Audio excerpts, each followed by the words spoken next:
Let us take the example of the very first type of construction to divide a segment in the given ratio. Draw a line segment of length 6 centimeter and divide it in the ratio 3:2. Now remember children, this question can be done in two different ways, and whichever way you like, you can go for it. One is the concept of parallel lines and second is the concept of the similar triangles. So I'll be telling you or teaching you both the methods, right? In the examination, any one of the method, you can go for it, whichever you feel it easier for you. Okay. Now look at the question. Draw a line segment of length 6 centimeter and divide in the ratio 3:2. So what are you going to do? See, I tell you the what to say, the very good steps of construction is never ever take directly on the scale the value as 6 centimeter. Rather, there is one method that you can go for. What you do, you take a ruler and you draw a line. Okay, it's not necessary because I've seen many children exactly they are taking 6 centimeter right from 0 to 6. So what happens, like just because of the parallax error, you may go wrong. So okay, a minute error can be what to say considered, but looking at the construction we can make it out whether the construction is up to the mark or not. But the very good construction work is that you never ever take the exact measurement. You always take a line longer than this. Now what you do, you have the ruler with you, you have the compass in which you have the pencil head attached with you. Always mind students that you should have two pencils, one which is fixed, the rounder, and the second one is to join. Never ever use the same pencil which is fixed in the compass, because I've seen students when doing that, what is happening is for the construction, see, construction is an art. Okay, it shows how particular about the construction, because it's just not just for the sake of drawing we are doing. Okay, it should be very crisp. So your arcs, your cutting should be very clear. It's really clearly said in what to say maths, that no arcs, no marks. So be very particular about it. Okay, so what you do is, like you take a separate pencil with you for joining and labeling.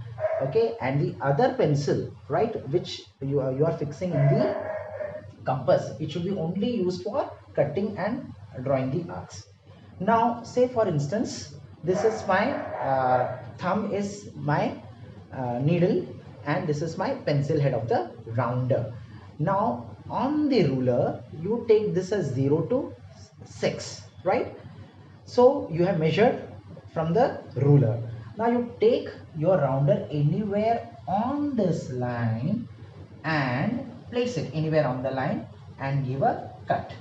So your cut will go like this, right? Immediately reverse it in this direction, means now the needle head has come on this arc, and give a cut like this.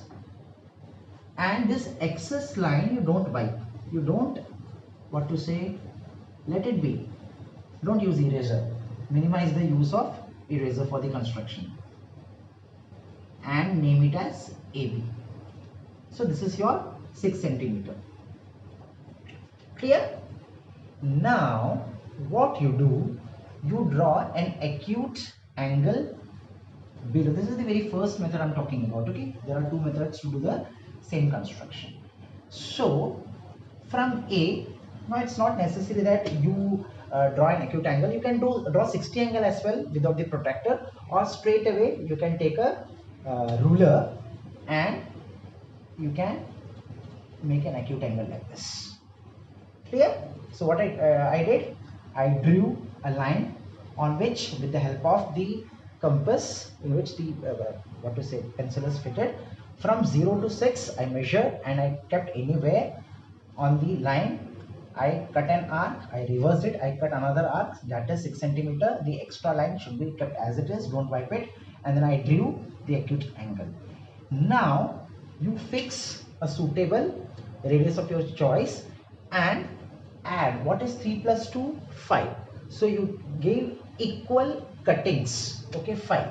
So like this, 1, 2, 3, 4 and 5, like this. Okay, so A1, A2, A3, A4 and A5.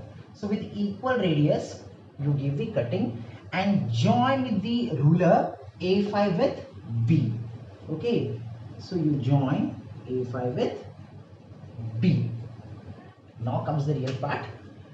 Now look at the third part. We want a ratio 3:2. It could be 2:3. Whatever ratio, this works. So 3 means A3. From here, the third position A3, I'll be drawing a line parallel to A5B. Now how to draw a parallel line? Okay, for that we are using the concept of corresponding angle. So see carefully what I'm doing. See, I will be making this angle equal. I'll be making this angle at A3 so that I get a line parallel, because I'm going to draw a line A3 whatever A3P, whichever is the point, parallel to A5B.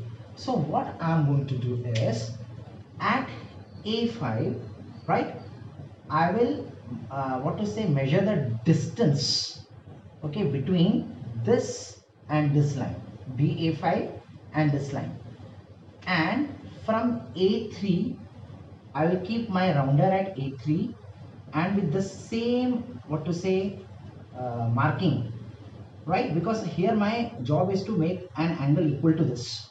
So I'll be drawing an arc like this, where from A3 means what I did, I measure the gap, right, and from A3 I do this, and then you see what angle, what is the gap of this angle, because we are going to make this angle equal to this. So wherever it cuts here with the same, because you have measured this angle with the rounder here to here, you have understood how to make equal angles, okay, in your previous class. So with the same construction, like at this point it gets cut, so you measure this angle and give a cut. Wherever this cuts, you join that A3 passing through this arc and P. So AP is to PB will be the ratio 3:2. That means I'm taking utmost care that this angle and this angle are equal, so that these two A3P and A5B are parallel to each other. My job is to construct a parallel line, right? So this way you have divided AP is to PB in the ratio 3:2. The complete 6 centimeter line is being divided into in the ratio 3:2, right? So you try it out, definitely you'll get. This is the very first method. Now I'll also talk about the second method.